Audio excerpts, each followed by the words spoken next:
They have their own sets of issues. I think Illinois. We talked about this a little bit yesterday. Just has so many matchup advantages. I love what Mark Pope has done in year one of I think it's a total coin flip. Go outside, ask for a 50-cent. The $50. Who's on the $50? I forget her name. Is it a woman? I think so. Is it not? But go outside and ask for a $50 and flip it.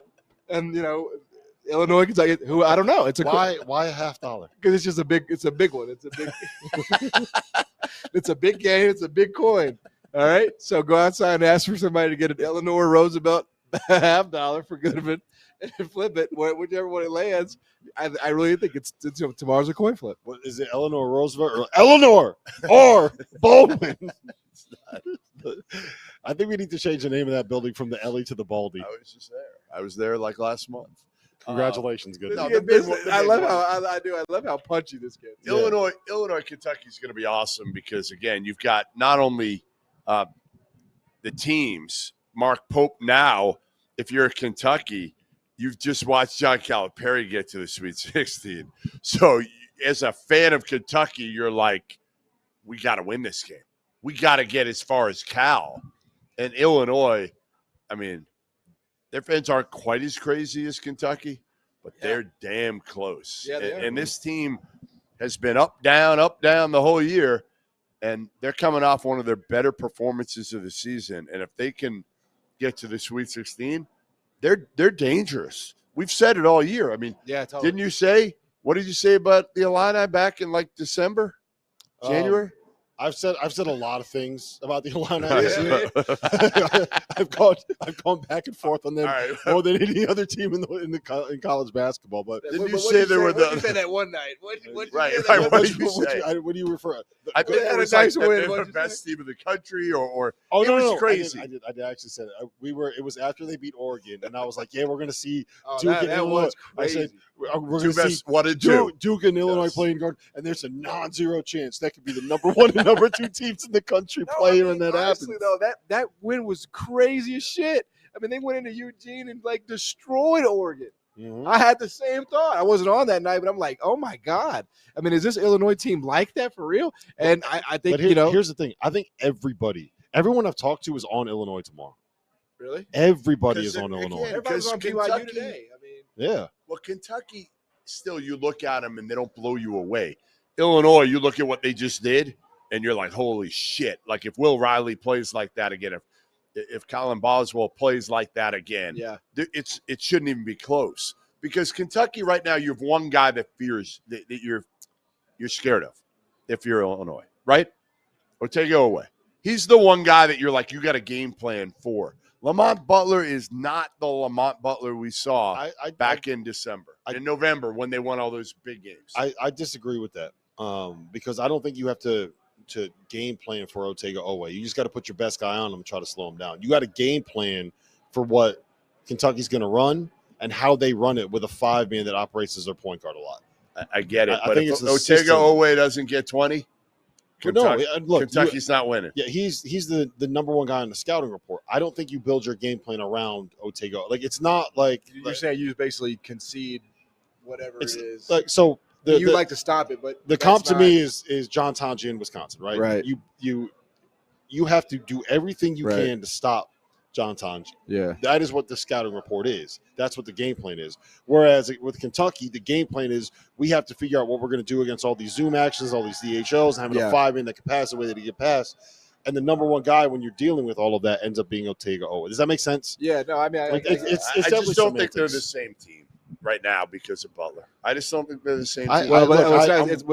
It's Jackson Robinson for me because I mean you can look back at what their schedule, how many games did Jackson Robinson win them. I think of one specifically at Mississippi State. I mean, they don't win that game without him, and so it's hard to. They have shooting, with Kobe Bryant, and they kind of do it by committee now, but they miss him. There's no doubt about it. I mean, outside of that, I mean. What else you got? You got UConn-Florida. Well, make a pick. Who you got? Oh, in this game? In Kentucky, Illinois. I'll join the crowd and go Illinois. I just, it's like a bad habit that I can't kick. My family's been telling me you need to stop doing those drugs. And I just can't. I just can't. I'm addicted to Illinois. I can't quit them. I'm with you. I'm after watching them. Yesterday, again, Kentucky they're not healthy. Like, they just don't have their full complement, and Illinois, like, it is amazing to me. Like Brad Underwood said, like, hey, we battled various contagions and pandemics and injuries, and now we're through those. And ever since they did, he said that they've basically like lost maybe one game.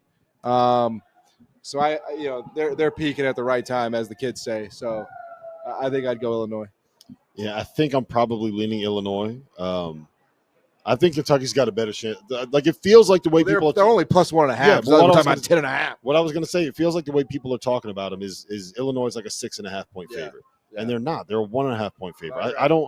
I think that the fact that Kentucky's got 3 guys that you can call elite defenders at that position, Lamont Butler, Otega Owe, and Amari Williams, and the fact that those positions tend to match up with the guys that are maybe the best players for Illinois, and Kasper Siakashonis, Will Riley, and Tommy Ivasic.